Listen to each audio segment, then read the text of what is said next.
মহেশ ব্লগৰ আন এটি ভিডিঅ'লৈ আৰু আশা কৰিছোঁ সকলোৱে ভালে আছে। আৰু আজি ৰাস পূৰ্ণিমা, আমাৰ আইটোৰ যিহেতু 7 মাহ হৈছে, মাহেদি 7 মাহ হৈছে আৰু আপোনাৰ তাৰিখেদি মানে এইহে 6 মাহত পৰিছে। ভাবিছোঁ অহাকালি লঠৰি মুখত দিম বুলি, কাৰণ ইমান দিন হ'ল মাহঁতে কৈ আছিল 3 মাহত দিব লাগে, কিন্তু বাচ্ছাবিলাকক 6 মাহলৈকে গাখীৰ খোৱালে, মানে মাকৰ গাখীৰ খোৱালে বহুত ভাল। সেইকাৰণে মই ভাবিছোঁ 7 মাহত পৰিলেহে দিম বুলি, মানে আমি পিছত আলোচনা কৰি ভাবিলোঁ আৰু সেইকাৰণে ভাবিছোঁ অহাকালি আইটোক লঠৰি মুখত দিম। আৰু এতিয়া মা আহিলে সন্ধিয়া আৰু ৰাতি আহিব দাদাহঁত, মানে ৰাতি হ'ল কিয় কিবা এখন পাৰ্টি আছিল, বাৰ্থডে পাৰ্টি, সেইকাৰণে দাদা আৰু বৌ অলপ দেৰিকৈ আহিব। আৰু মায়ে এইটোক লৈ আছে, তাই শুয়ে গ'ল। মায়ে এইটোক লৈ থাকোঁতে মই মানে এইটো পুৰাণ গডৰেজটোৰ পৰা নতুন গডৰেজটোলৈ মানে কাপোৰবোৰ নি আছোঁ। দাদাহঁত যে ৰাতি আহি পাব বুলি কৈছিলোঁ, এয়া আহি পালে।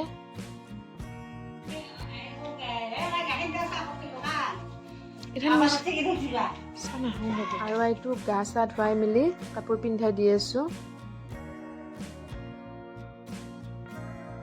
আৰু এতিয়া আমি লঠৰি মুখত দিয়াৰ কাৰণে ৰেডি হৈছোঁ।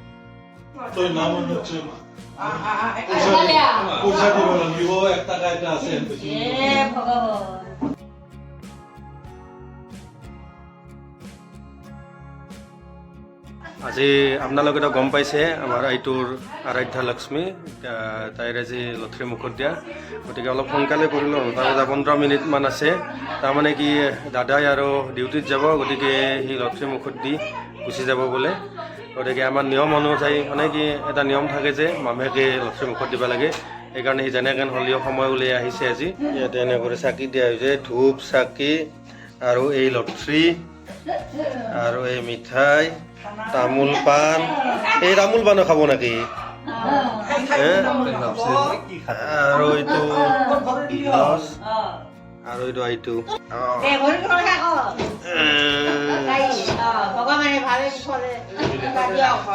মামেকে বোলে প্ৰথমতে খুৱাব লাগে, খুৱাই দিব নালাগে। তাক মই এনেকে মিঠাটো লগাই দিয়ক, মিঠাটো লগাই দিয়ক। এই খাই কেনে লাগছে লঠৰি খাই?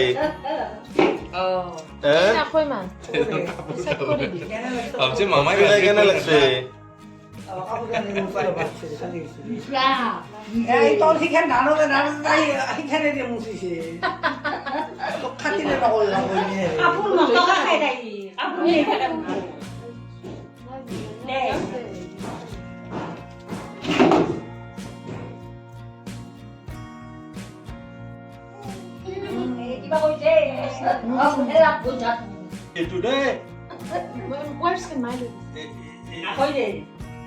সেইটো খুচৰা পূজাটো গুচি দিয়া, খাই দিব নহ'লে। সেইটো বা জানা নাই না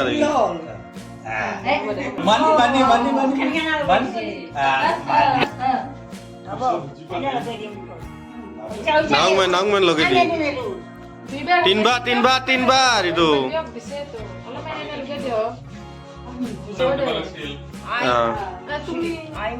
মই লাষ্টত দিম।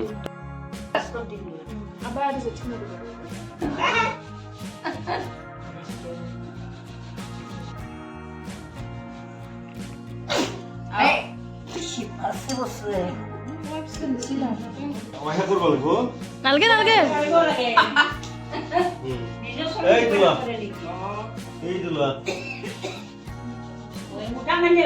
না 500 টকা দেখা পাই মুঠা বান্ধি লৈছে।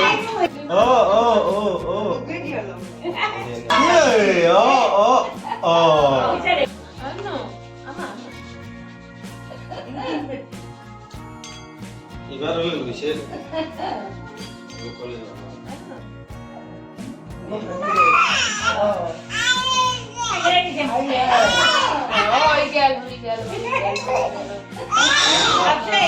বৌহঁত এতিয়া যাবলৈ ওলাইছে, বাহিৰত ওলাই আহিলে। আৰু আইটো মামীয়েকৰ কলাত ইমান ধুনীয়াকৈ আছে, অলপো কান্দা নাই আজি।